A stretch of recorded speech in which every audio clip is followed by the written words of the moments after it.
morning, guys! So, it's 4 o'clock again.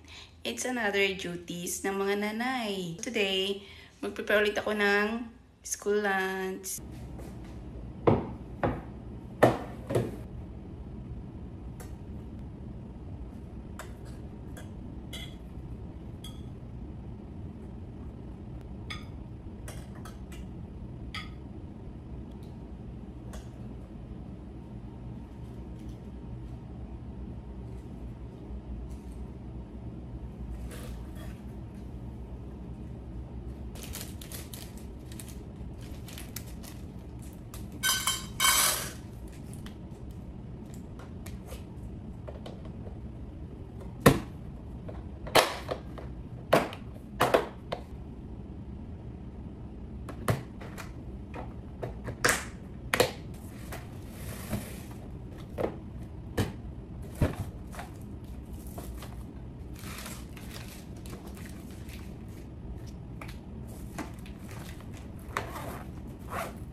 Ready na.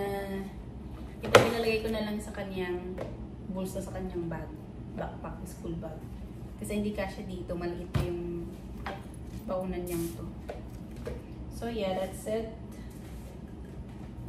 So I'm done. I prepared her snacks and her lunch. So after ko nga mag-prepare ng school lunch box, mag-skincare naman tayo. Yeah, mag-skincare naman tayo.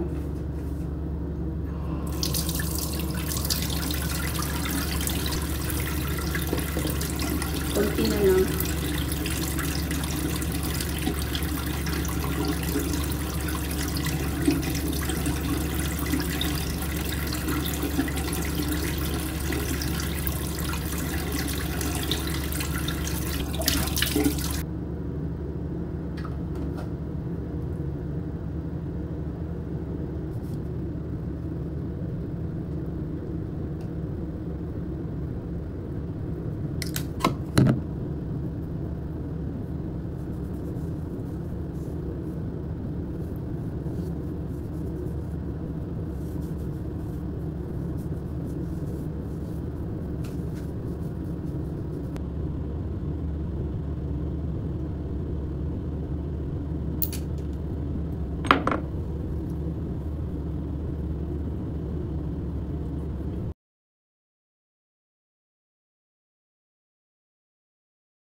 Maglalagay lang ako ng eyebrow.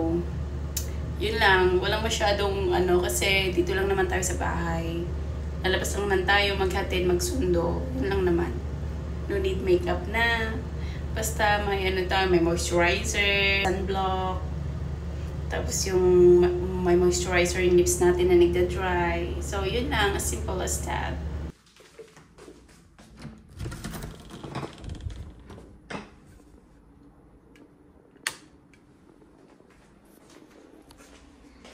Good morning! Good morning, Babon!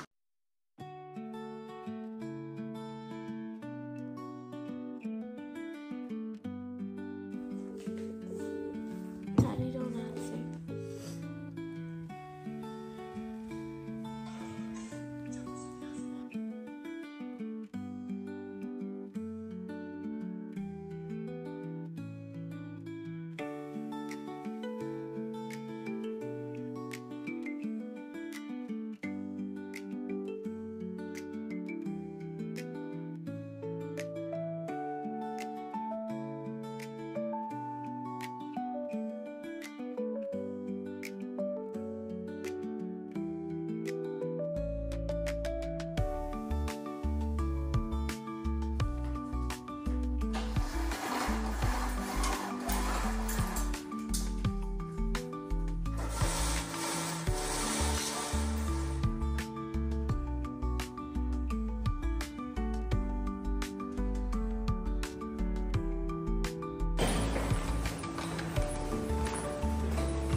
School time. Hatid ulit.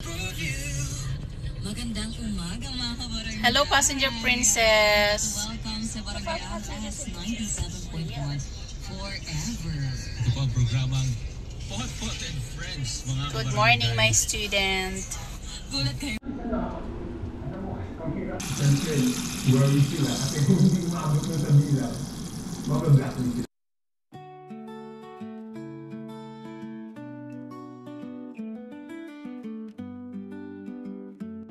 So, gagawa ng breakfast. Hindi ako nagkakamali. Hindi ko Almost 10 na. So, mag-breakfast ako. Itlog with and tuna. Lagyan ko ng tuna. Kalahati lang ng isang ano ilalagay ko. Para bukas naman yung kalahati. Tipid-tipid tayo. Leadership, di ba? The House would probably have its own oversight committee. May committee in that account. How was he able to do this? Paano niya kung nagawa ito? Jessica, di ba?